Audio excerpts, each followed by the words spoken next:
Welcome, modern day mystics, fellow truth seekers. James and Justin back again with another reaction, and today we're going to be looking at Big Think Again, and they've got this video titled Why the World is Going Crazy and How to Win Back Our Minds. Now on the thumbnail caught me because it said, what will replace religion? It's like a pretty powerful, question out there, because I'm sure there's a lot of people who be like, nothing! Nothing will replace religion. It was here in the beginning, it'll be here in the end. What's the substance of that nothing? Is that nothing a thing again? Yeah. Is it made up of content? Yeah. So we like to, react to some of these more controversial videos. It depends on who's watching it. For some, they're like way past it. They might be like, there's nothing controversial about this. We're just, let's see what it has to say. The most controversial thing is, why is the world going crazy? I'm like, who says it's going crazy? I don't know. It seems crazy to me, but I don't know. It's just my opinion. Anyway, guys, won't keep you waiting. Let's get into it.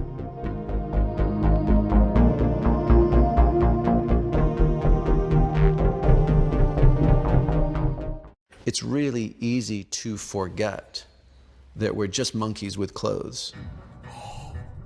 If you took all of life on Earth and you compressed it into one 24-hour day, anatomically modern man shows up at 4 seconds before midnight. Cave paintings at 1 second before midnight. We've been playing at civilization for a fraction of a second. Everything is going into exponential change, from education to quantum computing to cryptocurrency to transport to macroeconomics to geopolitics to climate crises to everything. It's breaking our brains. We're overwhelmed, we're collapsing in grief. It does feel that the handrails, the things that we used to look to for stability and security, have just evaporated.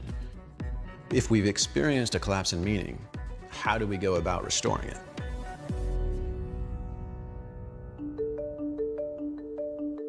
I'm Jamie Wheal, founder of the Flow Genome Project and author of Recapture the Rapture, Rethinking God, Sex, and Death in a World That's Lost Its Mind. The collapse in meaning that I think you can at least argue we're in the midst of right now is complex and multivariable. We've had a collapse in traditional organized religion, what you could call kind of meaning 1.0. For the first time ever, the nones, the spiritual but not religious, like the none of the aboves, is the largest and fastest growing religious movement in North America. There are increasingly folks that feel like, hey, those stories, those codes, those ways of being don't match my identity, don't match my choices, don't match my community. So organized religion is no longer a place to hang our hats, and at the same time, modern liberalism has also been getting a little creaky.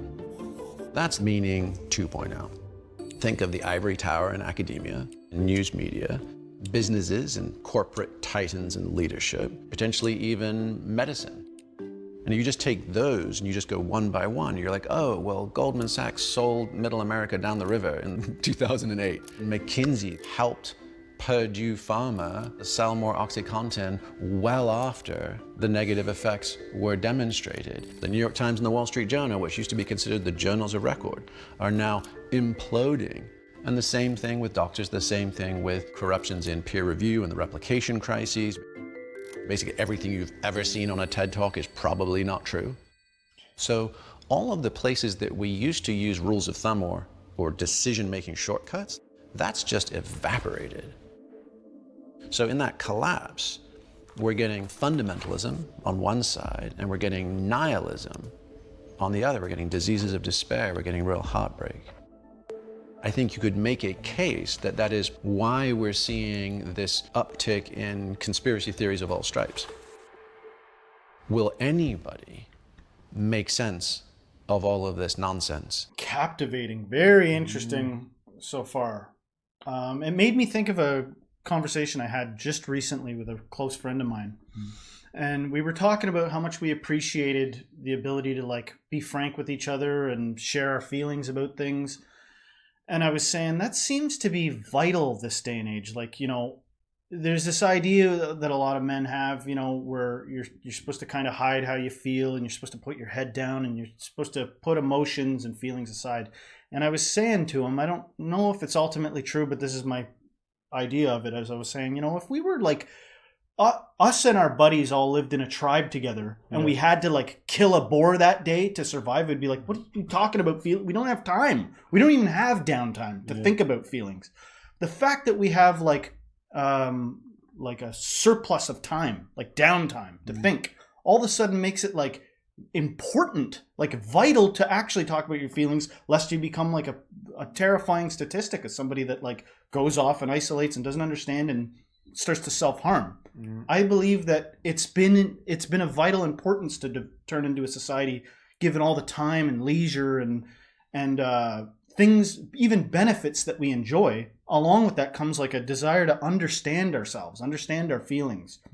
Because unchecked, like it says, it could turn into hedonism, or it could turn into like, what did he call it? Fundamentalism? Fundamentalism and nihilism. Right. I believe, I want to hear what the rest of this says, but I happen to think that an aspect of this is like, start to take your identity out of the picture, rather than constructing a new identity based on how your emotional state is, based on your suffering, based on some new ideology. Yeah. What if you took your identity out and instead there was like somewhere else to perceive from that was not so dramatically and emotionally involved? Like, what if there was a separation there made? Let me jump off of what you just said there, because I think you made a good point here. I agree a bit with this video on the fact that there is a little bit of craziness going on right now. And that is because I think we're in a transition time. Remember when we were kids, when, people used to like say random shit and everyone was like, that's not true, but there was no way to like disprove it. Now everyone just throws their phone out and they're like, well, let me just ask what Google has. No, you're wrong. You're wrong. But think about before even that was invented, before you could even go to libraries and come back a week later and be like, you were wrong about that. There was like long periods of time, hundreds of years, where people believed in things that were like clearly wrong. And it took like this like long process to figure out that, that thing that you invested your whole life into is a fraud, essentially. It's like wrong. And then there's like an existential crisis, a breakdown, then maybe the guy survives and makes it, or a collective or something like that. And I think a lot of people are getting faced with that as there's this exponential exposure to truth. People are like, they don't know what to do, and there's also nowhere to hide anymore. Before you get into a bubble, like, I know there's still places in the world, like I know, because we do a lot of like talks with different faiths and religions, I know the ones that are in bubbles, and I'm not going to point any out right here, but some are more in a bubble than others, and they're not getting the same exposure to these things. They're still under confirmation bias and all these things. So at an early age, if you can help someone, like get them exposed to a little bit more truth, that's usually why when someone gets out from underneath their parents, at least back in the day when you were like 20 or 18, you'd go to a university and you'd go be around other people who think different things. And then you'd start to like form your character off of like all that exposure. But now you've got like kids living with their parents till they're 30 or 40, living in their basement. I'm not judging. I'm just saying, due to economic stresses and things in the world, that causes people to sometimes get isolated. Or like a materialism disillusionment. You're like, I've seen what having access to things, all the things you could imagine does, and that somehow doesn't satisfy either. Well, what the hell else is there? Yeah. Have to create a meaning. But to go off of what you said about like, don't drop one ideology that you thought was so right and jump to the next one and start building a new construct again. Just let it sit.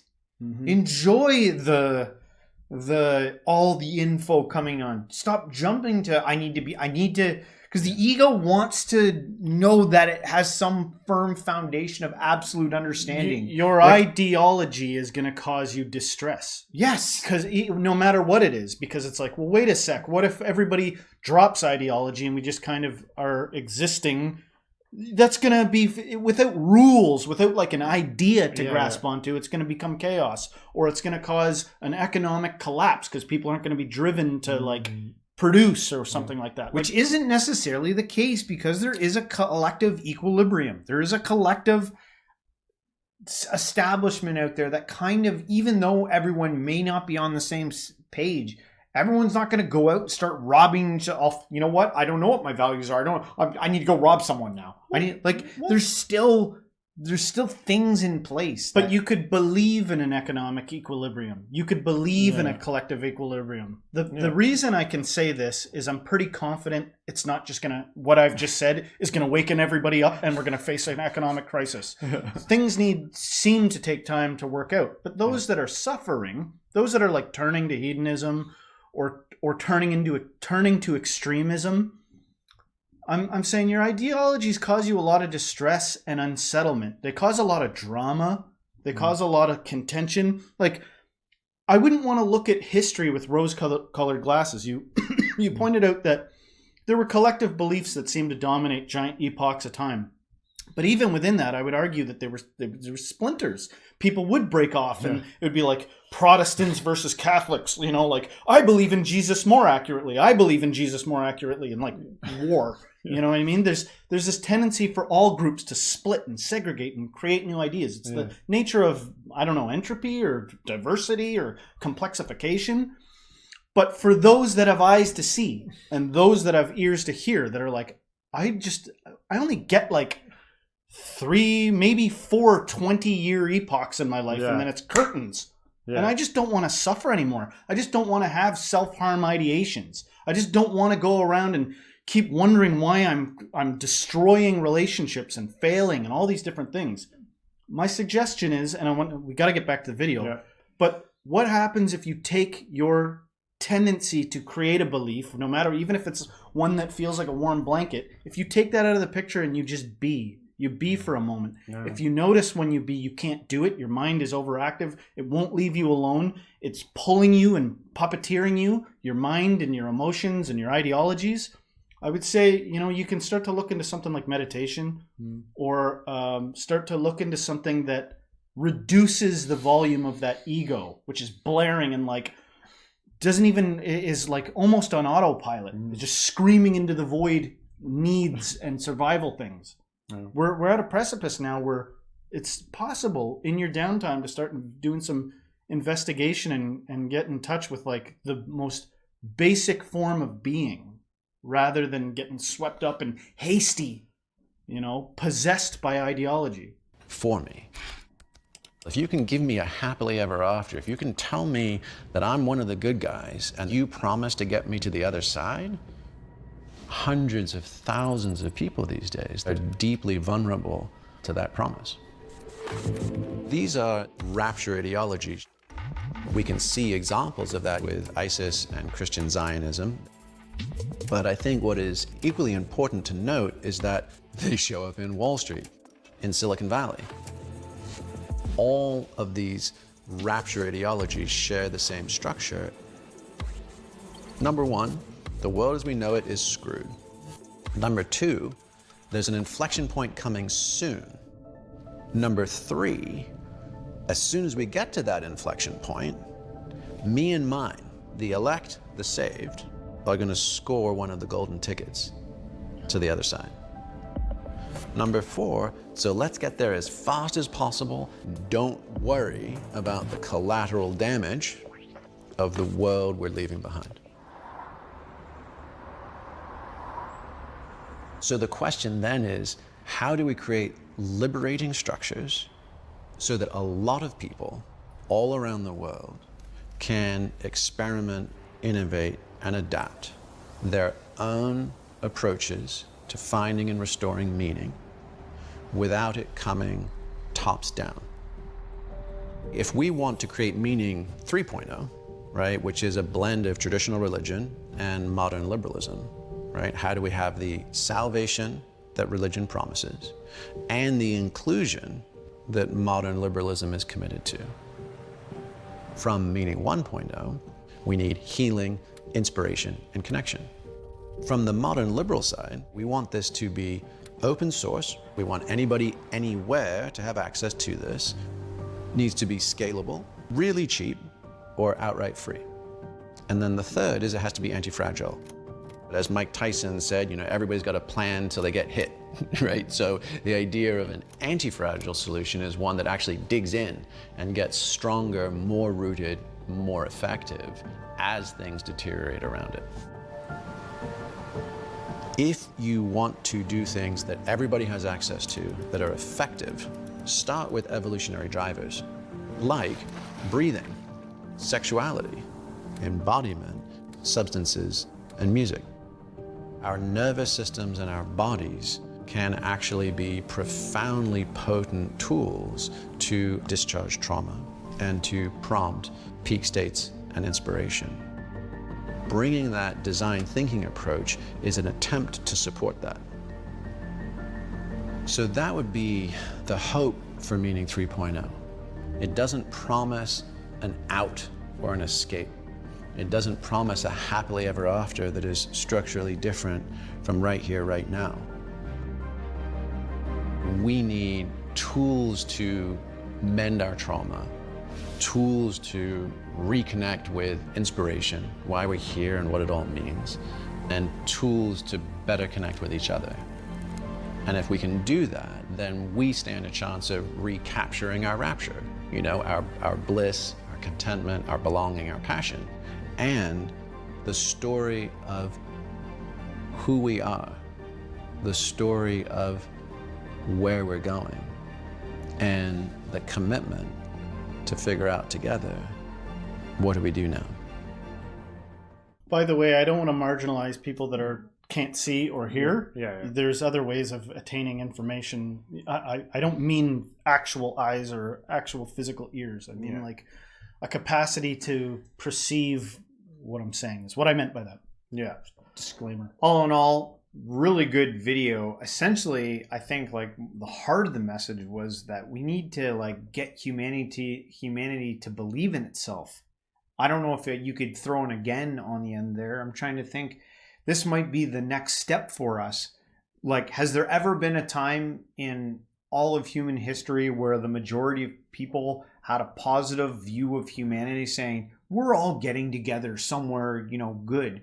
Because he pointed out, like, in kind of more ancient traditions, how there's this projection of, like, it all has to fall apart, essentially, so that, like, we can get to, like, the, some alternate realm, heavenly realm, where that's when things will finally be good.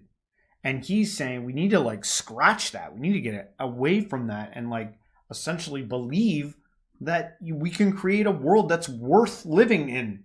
Essentially, it doesn't mean there ain't going to be any pain, no problems and stuff like that. But like, is life worth living? And he was honest there. He was like, it might have to be free for everyone. And then I can see tons of people with their hands up. Well, who's going to wash the toilets? Who's going to do this? Who's going to do question. that? Those are good questions, though. Yeah. So maybe with like some of the other videos that we reacted to this week, where like the new, where we're talking about new technologies coming apart, hopefully robots and things like that might be able to lift the weight that humanity is kind of holding right now. And what if sensitivity increases? Like I'm just going off of what you're saying. Like let's say we were able to create an unprecedented time of peace and fulfillment or something like that. Is it again egoic peace and fulfillment? Is it like, well, I have everything I need? Like it seems as though if you give somebody that was living outside a house, they'll be ecstatic about it. But then somebody moves into them next door with a bigger house, and on the other side of an even bigger house. Where'd all your joy from just being off the street go? Yeah. So if peace and showed mushrooms there, psychedelics and creative expression thrive, is your identity still caught up in it? Yeah, that's a good point. That's a good point. Will people become more sensitive? Will they be like, well, is that do rich people get there and stop? Or are they like, but I want the diamond encrusted spoon? Yeah. Or does your desires and wants increase? Yeah. So it seems to me It's another aspect worth addressing. It's sort of cryptic the way I'm speaking, and hopefully we get at it more in future videos. And as this channel evolves, it becomes more clear. But my suggestion is start entertaining this idea of taking yourself out of the picture. And I don't mean, obviously, I don't mean self-harm, or I don't mean anything like that. I mean, start getting your identification with all your impulses and your whims and your ideas. Start seeing that for what it is, like this transitory thing that comes and goes and subject to change and can cause stress and can cause suffering and sadness and dramatic things. What happens if you take that identity out of it rather than cultivating and creating more and more complicated identities that need all kinds of things and desire all kinds of stuff? What if you could say to someone, listen, I could either give you $1 million, and who knows what'll happen if I give you the $1 million, or I could change your mind so that you're the type of person that all you need is your breath and a heartbeat. Yeah. You're content. If you're breathing and you got a heartbeat, you'll be just as satisfied. How many people would be like, give me the $1 million? Yeah. I'd rather not be content. Yeah. And have the money. And that, at the root of that conundrum comes this identity, this collective identity crisis. We got to settle that. Who cares what it means? Who cares what it means? Is Mars in turmoil? Is it blowing itself up? Is it violent and chaotic? I know that that's not the specific situation we're in as humans, but I'm saying our individual selfish needs and our individual egos seem to be like, and our collective ones seem to be causing a lot of the perception that these are problems. You know, this seems to be a big process. It's like the world's going crazy, and then you see an aerial view of a city and it looks like a computer chip. It looks completely organized and structured. It's like, in that one area. Well, in that one area of anywhere in the universe, there's a volcano on a distant planet erupting right now, causing pandemonium. There's a star exploding right now. Yeah. So yeah, I think if you're going to look at the world and call it crazy, look at the order that exists as well and be like, apparently there's a process happening here. Apparently something's in transition. Yeah. In all of nature. Yep. What's up with that? What if I just take me out of the picture and kind of look at it? Go figure. I'm not being attacked in this very moment. You know, what if you could do that? What if somebody could promise that? I'll make you ecstatically happy and vibrant, and all you'll need is your to be alive. Yeah. If that's, would you take it? Or would you go, nah, give me the domination, control, and power? It might be confusing. Maybe happiness and all those things aren't what you think they are on the other side. Maybe it would help to get like a look at it. Like, can I see what both look like when they run their course, and then go off of that? Because a lot of the way that we work through these is through our experiences, right? That really defines how we kind of like make these choices. But anyway, we've gone on long enough on this one. It was a good one. Hopefully you guys liked it. Let us know in the comments what you think about it. And if you liked our reaction, don't forget to hit the like, subscribe, share this with a friend, and everyone, until next time, stay spiritual.